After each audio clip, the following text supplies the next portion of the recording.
Congrats, you did it with Maverick, too, a deck that really has been a little off and on, more off than on in recent months. The last time I remember seeing it was Dave Dobrin played something very similar to Seattle Legacy Open, which was, I think a couple months ago.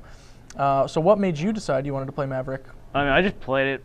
I've been playing it for more than a year, so it's an experience. All right, so it's your Legacy deck, basically. It's the one you like to play? I mean, I play a lot of Legacy decks, but Maverick's the one I play the most. Okay, okay. I mean, I won top 8 last Open with Ant. Sure.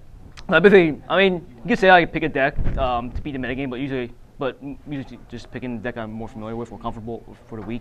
Yeah, experience is worth a lot in these Legacy Opens. That's something I've definitely come to acknowledge. So over the course of the day, you got to play all your rounds pretty much, based on the tournament size. What was your toughest matchup that you faced today? Reanimator. The finals? Yeah.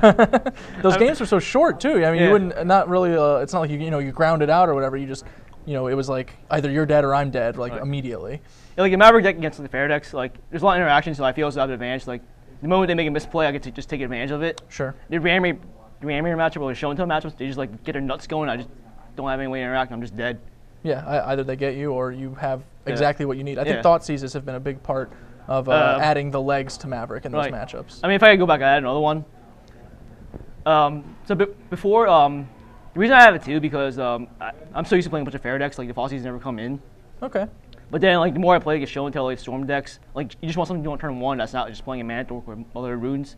Right, because especially if they're on the play, they're actually threatening to just kill you. Yeah, turn 2. That's what happened. Like, so in the last round, in finals today, he went turn 2 Gristlebrand both games 1 and 2. But luckily, I got really lucky game 2 when I had a Caracas naturally drawn. Yeah, the naturally drawn Caracas was a huge game. It basically forced him into a really awkward spot. He had a tense decision on whether to draw 7 or not, because if he draws 7 and can't get rid of the Death Red Shaman, he's dead. Right, but I mean, just some of our viewers, like if you want to avoid that situation, I think it's better just play more Fall Seasons in my sideboard. Sure. Because the odds are there might be a lot more people playing combo decks. Because I think the metagame, like all these mid-range decks like Stoneblade, Maverick, Bug, like they're all trying to like outdo each other in fair strategy. So you can just like trump it just by playing like Show and Tell or like Storm. Sure, I think that makes a lot of sense. I know Esper Deathblade has a little bit of trouble against these new mono blue Enter the Infinite decks that are definitely cropping up.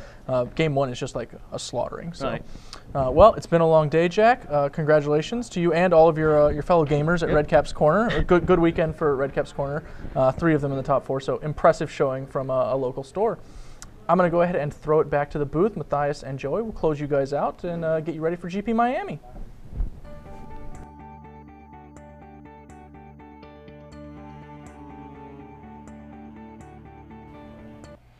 All right, yeah, so we've had quite the weekend.